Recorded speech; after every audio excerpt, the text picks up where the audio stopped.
ಸಮಸ್ತ ಕನ್ನಡ ನಾಡಿನ ಜನತೆಗೆ ನವರಾತ್ರಿಯ 9ನೇ ದಿನದ ಶುಭಾಶಯಗಳು ಅಂತೇಳಿ ತಿಳಿಸ್ತಾ, ಇಂದು 9ನೇ ದಿನ ಮಹಾದುರ್ಗೆಯನ್ನು ಈ ದಿನ ಯಾವ ಅವತಾರದಲ್ಲಿ ಪೂಜಿಸಬೇಕು, ಈ ದಿನ ಪಾಲಿಸಬೇಕಾದ ಬಣ್ಣ, ನೈವೇದ್ಯ, ಪುಷ್ಪ ಮಂತ್ರ ಯಾವುದು, ಈ ದಿನ ದುರ್ಗೆಯನ್ನು ಪೂಜೆಯಿಂದ ಯಾವೆಲ್ಲ ಫಲ ಸಿಗುತ್ತೆ ಎಂದು ಈ ವಿಡಿಯೋದಲ್ಲಿ ತಿಳಿಯೋಣ.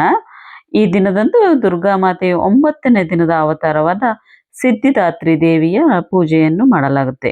ಈ ಮೂಲಕ ನವರಾತ್ರಿ ಕೊನೆಗೊಳ್ಳುತ್ತೆ. ನವದುರ್ಗೆಯರಲ್ಲಿ ತಾಯಿ ಸಿದ್ಧಿದಾತ್ರಿ ಕೊನೆಯವಳು. ಧಾರ್ಮಿಕ ನಂಬಿಕೆಗಳ ಪ್ರಕಾರ ಸಿದ್ಧಿದಾತ್ರಿ ಭಕ್ತರ ಎಲ್ಲ ಆಸೆಗಳನ್ನು ಪೂರೈಸುತ್ತಾಳೆ, ಜೊತೆಗೆ ಖ್ಯಾತಿ, ಶಕ್ತಿ ಹಾಗೂ ಸಂಪತ್ತನ್ನು ಸಹ ನೀಡುತ್ತಾಳೆ.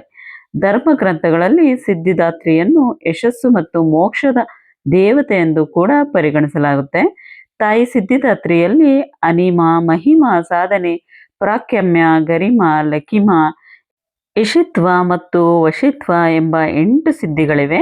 ತಾಯಿ ಸಿದ್ಧಿದಾತ್ರಿಯು ಸಾಕ್ಷಾತ್ ಮಹಾಲಕ್ಷ್ಮಿ ದೇವತೆಯಂತೆ ಕಮಲದ ಮೇಲೆ ಕುಳಿತಿರ್ತಾಳೆ.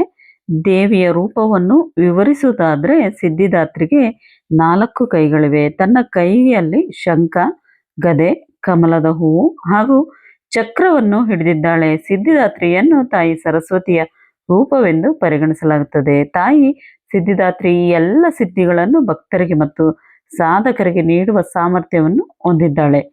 ದೇವಿ ಪುರಾಣದ ಪ್ರಕಾರ ಭಗವಾನ್ ಶಂಕರನು ತನ್ನ ಕೃಪೆಯಿಂದ ಮಾತ್ರ ಈ ಸಿದ್ಧಿಗಳನ್ನು ಪಡೆದನು. ಆತನ ಅನುಗ್ರಹದಿಂದ ಶಿವನ ದೇಹದ ಅರ್ಧದಷ್ಟು ದೇವಿಯದ್ದಾಗಿದ್ದು, ಈ ಕಾರಣಕ್ಕಾಗಿ ಅವರು ಅರ್ಧನಾರೀಶ್ವರ ಎಂದು ಜಗತ್ತಿನಲ್ಲಿ ಪ್ರಸಿದ್ಧರಾಗಿರ್ತಾರೆ.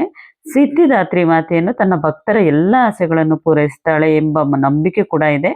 ಸಿದ್ಧಿದಾತ್ರಿಯು ತ್ರಿಮೂರ್ತಿಗಳಾಗಿರುವ ಬ್ರಹ್ಮ, ವಿಷ್ಣು, ಮಹೇಶ್ವರರಿಗೆ ಆಧ್ಯಾತ್ಮಿಕ ಜ್ಞಾನ ಹಾಗೂ ಪರಿಪೂರ್ಣತೆ ನೀಡಿದವಳು ಎಂದು ಕೂಡ ಹೇಳಲಾಗುತ್ತದೆ. ಸಿದ್ಧಿದಾತ್ರಿಯು ಎಲ್ಲ ಶಕ್ತಿ, ವೈಭವ ಮತ್ತು ಮಹಿಮೆಯನ್ನು ಮೂಲ ಆಗಿದ್ದಾಳೆ. ಈ ದಿನದಂದು ಸಿದ್ಧಿದಾತ್ರಿಯನ್ನು ಪೂಜಿಸೋದ್ರಿಂದ ಭಕ್ತರು ಮೋಕ್ಷವನ್ನು ಪಡೆಯುತ್ತಾರೆ, ಎಲ್ಲ ದುಃಖಗಳು ಕೊನೆಗೊಳ್ಳುತ್ತದೆ ಎಂದು ನಂಬಲಾಗುತ್ತೆ. ಅಲ್ಲದೆ ಈ ದಿನದಂದು ಅನೇಕ ಸ್ಥಳಗಳಲ್ಲಿ ಕನ್ಯಾ ಪೂಜೆಯನ್ನು ಮಾಡುವ ಸಂಪ್ರದಾಯವಿದೆ. ಅಲ್ಲಿ 9 ಹೆಣ್ಣು ಮಕ್ಕಳ ದೇವತೆಗಳೆಂದು ಪರಿಗಣಿಸಿ ಪ್ರಸಾದವನ್ನು ನೀಡಿ ಪೂಜಿಸಿ ಅವರ ಪಾದಗಳನ್ನು ಮುಟ್ಟಿ ಆಶೀರ್ವಾದ ಪಡೆಯಲಾಗುತ್ತದೆ.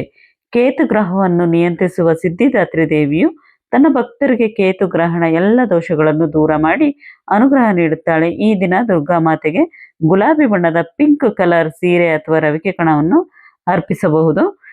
ಶ್ರೀ ದೇವಿ ಪೂಜೆ ಮಾಡುವವರು ಕೂಡ ಪಿಂಕ್ ಕಲರ್ ಬಣ್ಣದ ಬಟ್ಟೆಯನ್ನು ಕೂಡ ಧರಿಸಬಹುದು.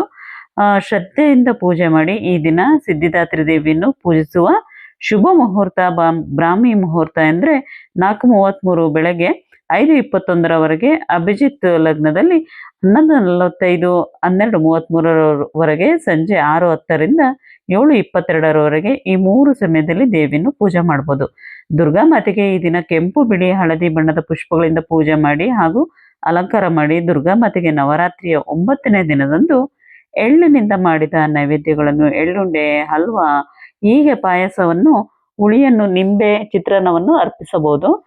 ಈ ದಿನ ದೀಪಾರಾಧನೆ ಮಾಡುವಾಗ, ದೇವಿ ದೇವಾಲಯಗಳಲ್ಲಿ ದೇವಿ ದರ್ಶನ ಮಾಡುವಾಗ ಓಂ ದೇವಿ ಸಿದ್ಧಿದಾತ್ರಿಯೇ ನಮಃ ಎಂದು 108 ಬಾರಿ ಹೇಳಿಕೊಳ್ಳಿ.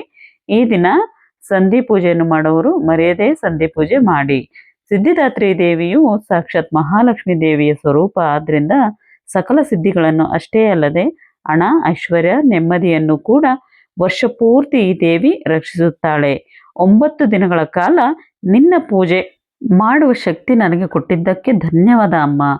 ಮುಂದಿನ ನವರಾತ್ರಿ ತನಕ ನಮ್ಮ ಕುಟುಂಬಕ್ಕೆ ನಿನ್ನ ಅನುಗ್ರಹ ಹೀಗೆ ಇರಲಿ ಎಂದು ದುರ್ಗೆಗೆ ಬೇಡಿಕೊಳ್ಳಿ. ಸೊ ಈ ದಿನ ಈ ಒಂದು ಸಿದ್ಧಿದಾತ್ರಿ ದೇವಿಯ ದಿನ ತುಪ್ಪದ ದೀಪ ಹಚ್ಚಿ ಮನೆಗೆ ಸಮೀಪವಿರುವ ದುರ್ಗೆಯ ಗುಡಿಗೆ ಹೋಗಿ ಮೊಸರನ್ನ, ಪುಳಿಯೋಗರೆ, ನಿಂಬೆಹಣ್ಣಿನ ಚಿತ್ರಾನ್ನವನ್ನು ಭಕ್ತರಿಗೆ ಹಂಚಿ ಮನೆಗೆ ಬನ್ನಿ. ಇದರಿಂದ ದೇವಿ ಅನುಗ್ರಹ ಪ್ರಾಪ್ತಿಯಾಗುತ್ತದೆ.